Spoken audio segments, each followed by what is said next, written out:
listen to me right now, because this is not for everybody. This is not for the lazy. This is not for the lukewarm. This is not for the people who want to look successful while staying broke, confused, and spiritually empty. No, this is for the one who knows there's more, the one who's tired of performing for people who ain't even watching, the one who's sick of playing small, sick of talking big and living little. Disappearance is not abandonment. It's not running away from responsibility or shrinking back from your calling. Disappearance is a divine strategy, God's blueprint for those he's preparing for something greater. When you step away from the noise, the chaos, the pressure to perform, you enter into a space where clarity can find you. You cannot be everything to everyone and still be true to who you're becoming. Disappearing means choosing isolation over imitation. It's turning off the world so you can finally hear heaven. In this culture, we're taught that visibility is proof of value, that if people see you, they'll validate you, that if you're not posting, performing, or constantly producing, you're irrelevant. But transformation doesn't happen in the spotlight. It happens when you go silent, when you go still, when you go deep. Some of the most powerful versions of you will be forged in moments where nobody is clapping, nobody is watching, and nobody is calling your name. Disappearance is not about punishing yourself. It's about pruning yourself. It's the intentional act of cutting off access to things that are draining you so you can finally grow. You can't flourish in a space where you're constantly performing for approval. Sometimes God will call you to disappear so he can detox your spirit. You've been too accessible to too many people who don't have the capacity to steward your gift. And if you're not careful, you'll keep giving pieces of yourself to people who don't even value the price you paid to become who you are. When you disappear, you start to confront the things you were too distracted to face, the trauma you buried, the insecurities you dressed up as confidence, the doubt that lives underneath your hustle, the lies you've told yourself about why you can't win, why you don't deserve it, why you'll never be enough. Silence makes space for truth to rise, and sometimes truth is uncomfortable, but it's necessary. You cannot transform while lying to yourself. This process of disappearing feels lonely because it is, but loneliness is not the same as being alone. You may feel isolated, but you're not abandoned. Sometimes God removes everyone from the room so that his voice is the only one you hear. You've been so tuned in to what everyone else thinks, what everyone else wants, what everyone else is doing, you forgot who you are. When you disappear, you rediscover your identity. Not the one shaped by Instagram bios or job titles, but the one written in the secret place. In this hidden space, you stop trying to be impressive and start becoming intentional. You shift from proving to preparing. You get up early, not because someone's watching, but because you're building something sacred. You study, you train, you pray, you sacrifice. And there's no applause for it, but that's where power is born. Power isn't given in public, it's cultivated in private. And if you avoid the private process, you'll never walk in public authority. Disappearance strips you of the addiction to outcomes. You're no longer chasing success based on how it looks. You're pursuing success based on how it aligns with your purpose. You stop asking, what do they want from me, and start asking, what is required of me? And that question will demand everything from you. It will demand your attention, your time, your habits, and your comfort. Transformation doesn't come cheap. It will cost you your distractions. As you pull away, you realize how much of your energy was going to things that didn't matter. Conversations that fed your ego but not your spirit. Relationships that pacified your loneliness but poisoned your peace. Goals that looked good on paper but had no eternal value. Disappearance is the detox. The deeper you go into isolation, the clearer you see what needs to stay and what must go. This is the season where pruning precedes promotion. The greatest transformations happen in obscurity. The butterfly does not form on the branch. It forms in the cocoon, hidden, covered, quiet. You cannot become what you were born to be while remaining who you've been pretending to be. The cocoon doesn't lie. It will stretch you, break you, crush you, and build you all at once. But it won't showcase you until the wings are ready And no matter how bad you want to fly, if you come out too early, you'll never soar, you'll just survive. So you disappear, not to escape life, but to finally face it. You disappear to strip away the performance, the pressure, the people-pleasing.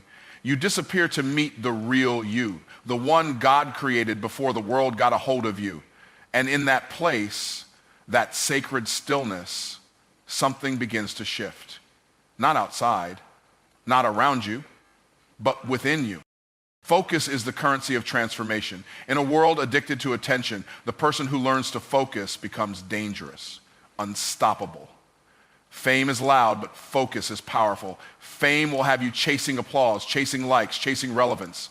But focus will have you chasing purpose. It will have you locked in when everyone else is distracted. Focus doesn't care about being seen. Focus is about seeing clearly what others can't. While the world is busy performing, the focused are busy preparing.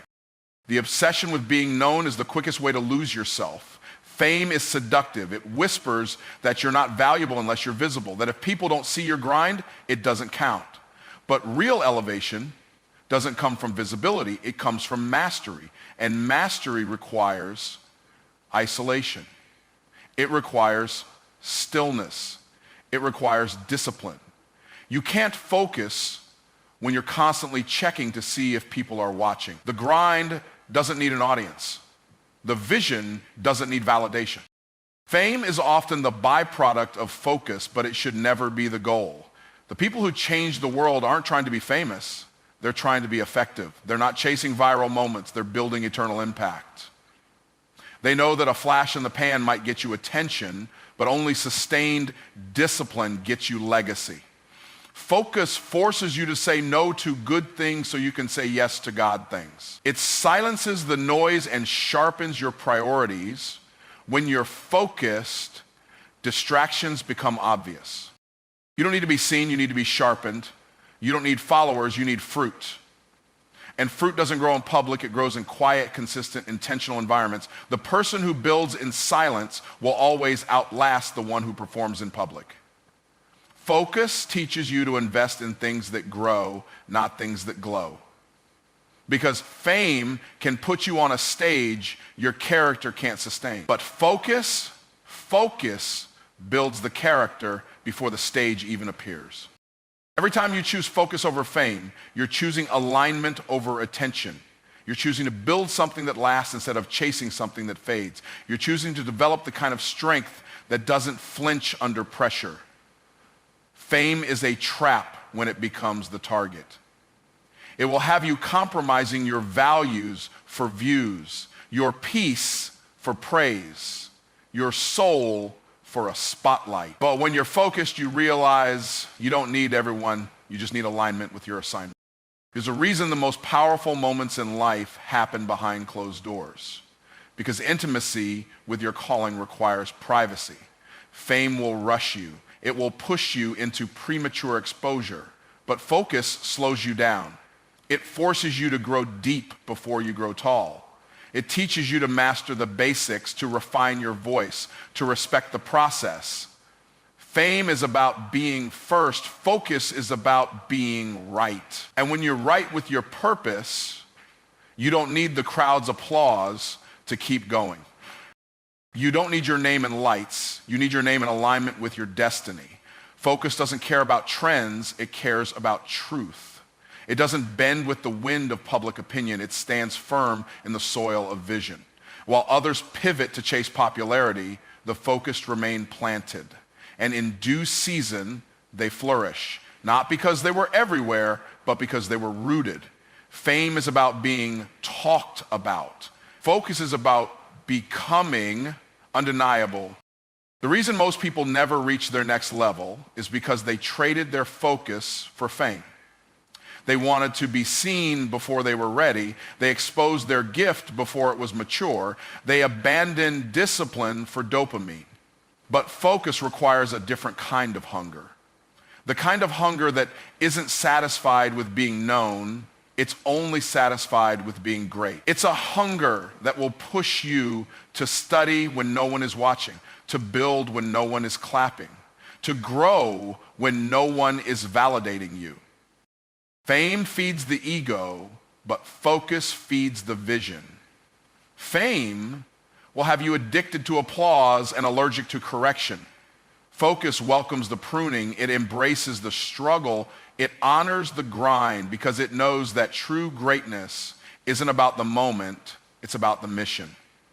It's not about how many people know your name, it's about how deeply you've walked in your purpose. The crowd may cheer for a season, but only focus can carry you through the storms.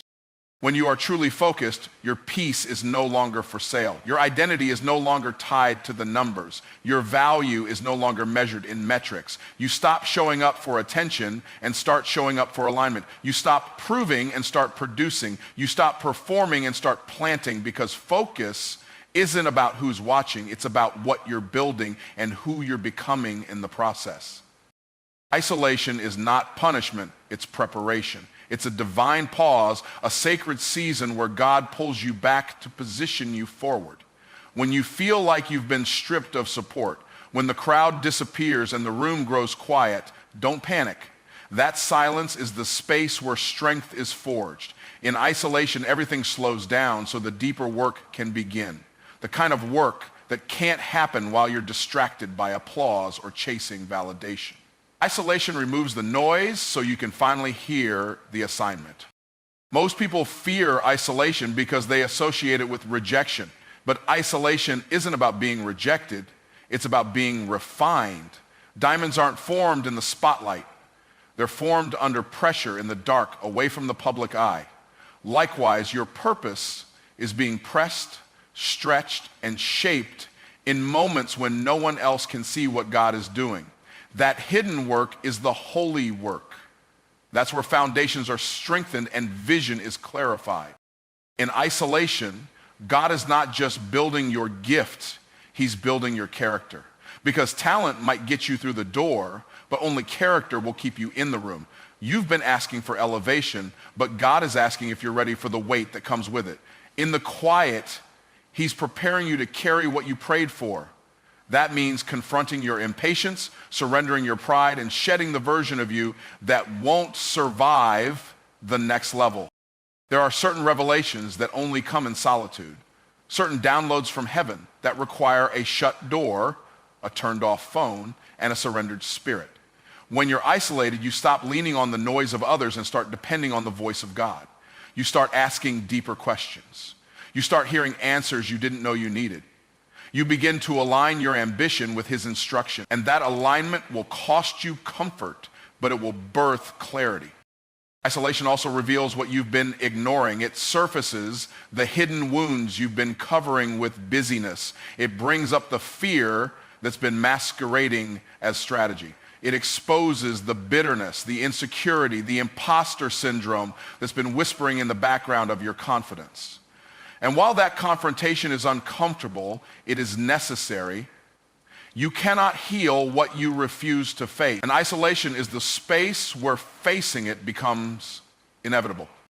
This season doesn't look glamorous. It won't fit into a perfect Instagram reel.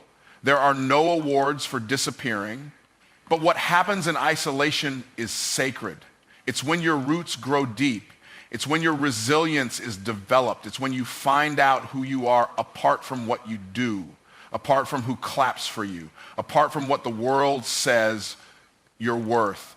Isolation separates the performance from the purpose. And in that separation, identity is revealed. You'll notice during this time that certain people fall away. Some opportunities dry up. Certain doors won't open. Don't chase them. That's not punishment, it's pruning. God is removing what can't go with you. Every friendship, every business deal, every habit that's not aligned with your future is being stripped. And though it may feel like loss, it's actually protection. He's not just preparing the promise for you, he's preparing you for the promise. In isolation, you learn to trust the process, not because it feels good, but because you know it's necessary.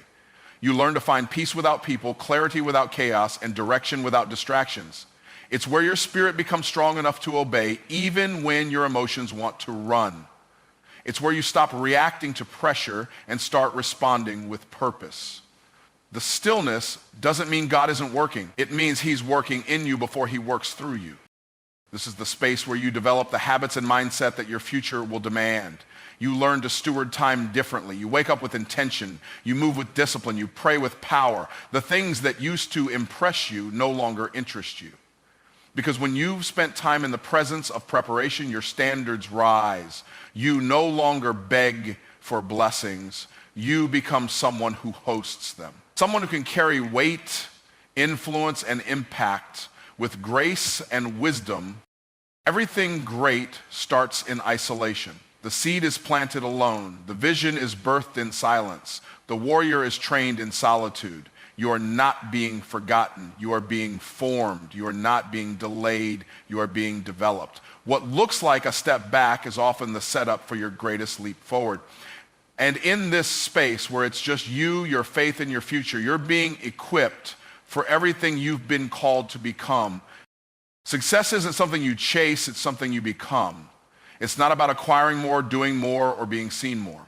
It's about transforming your identity until the version of you that used to dream of success becomes the version of you that walks in it naturally. The problem is most people want to upgrade their outcomes without upgrading themselves. They want the rewards without becoming the kind of person who earns them. But real success is not external, it's internal first. It flows from identity, from character, from alignment with truth.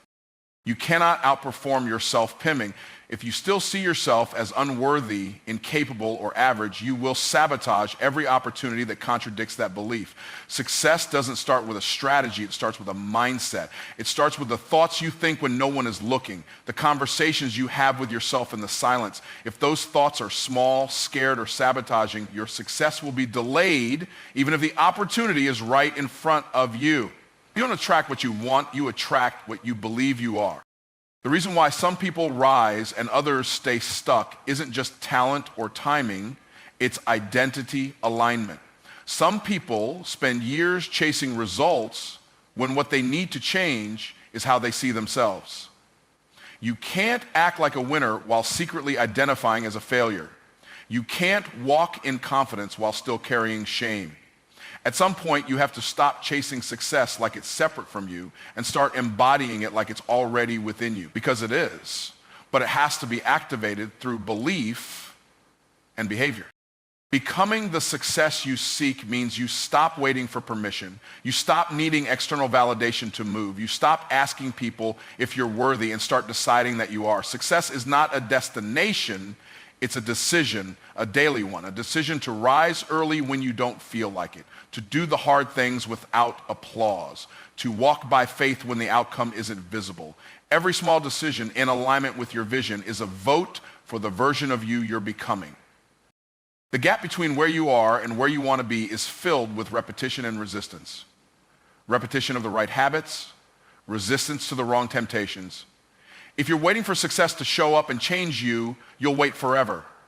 You have to become the one who shows up different, the one who carries excellence into everything they touch, the one who takes ownership not just of results, but of growth. You don't rise by accident, you rise by intention.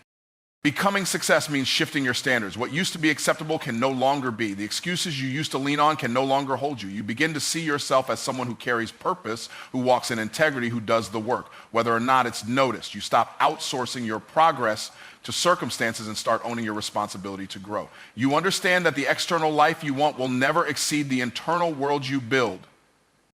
Most people want to get things that successful people have: money, influence, impact. But they refuse to become what successful people are: disciplined, focused, resilient. You can't separate the results from the roots.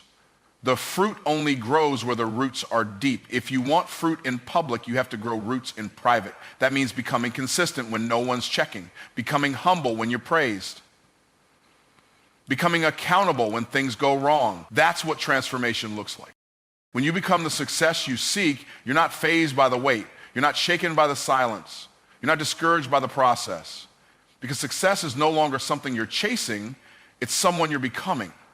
And the beauty of becoming is that no one can take it from you. They can take the job, They can take the followers, they can take the money, but they can't take who you've become in the process. That version of you is built. That version of you is ready. This is the level where you stop mimicking and start mastering, where you stop consuming and start creating, where you stop playing the role of a student and start walking like the architect of your own reality. You speak different, you move different. You no longer negotiate with laziness, distractions, or small thinking. You've become the one who does what others only talk about. And that's not pride, it's alignment. Because when your identity catches up to your calling, you don't shrink, you step up. You must become the success you seek.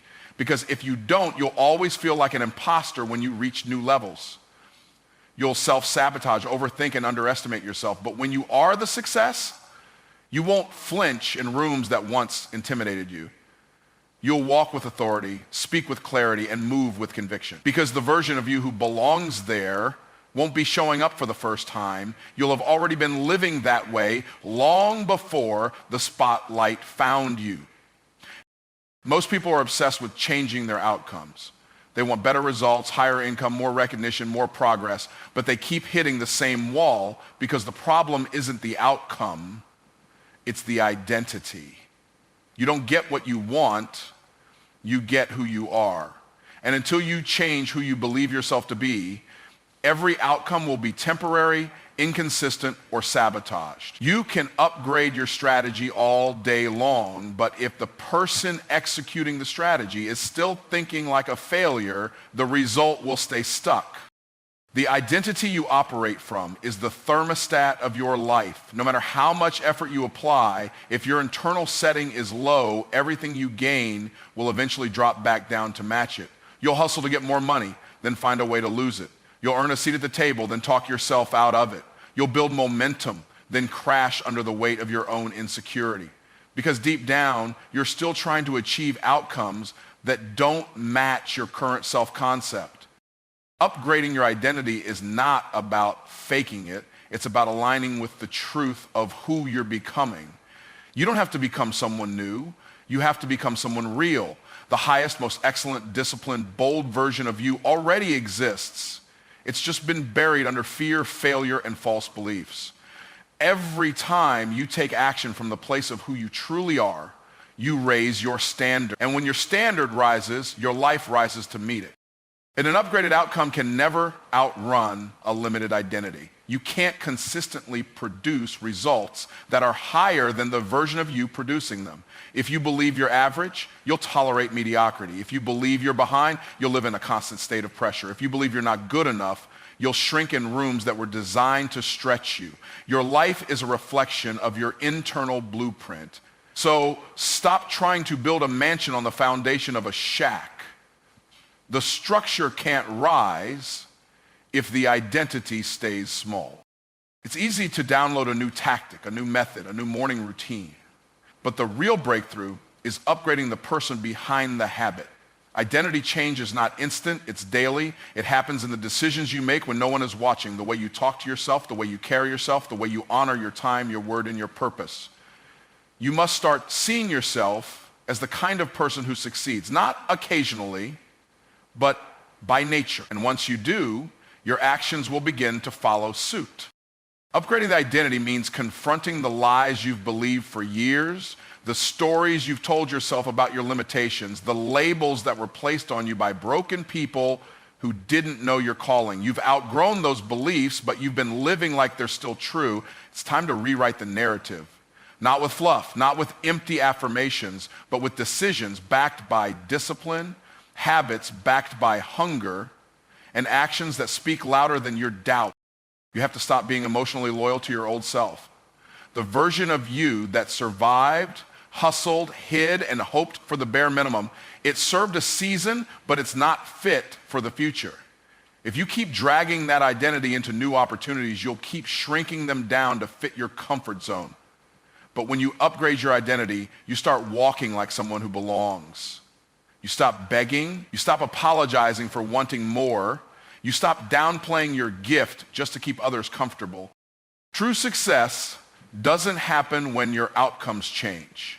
It happens when you change, when your identity matches your assignment, when your internal dialogue shifts from "I hope I can" to "I know I will." When you stop asking for permission and start walking in authority, when you show up with alignment, not anxiety, you begin to realize that what you do flows effortlessly from who you are. You're no longer forcing success, you're becoming success. This transformation doesn't start with what you achieve, it starts with what you believe. Every time you make a decision that aligns with your future self, you cast a vote for that identity.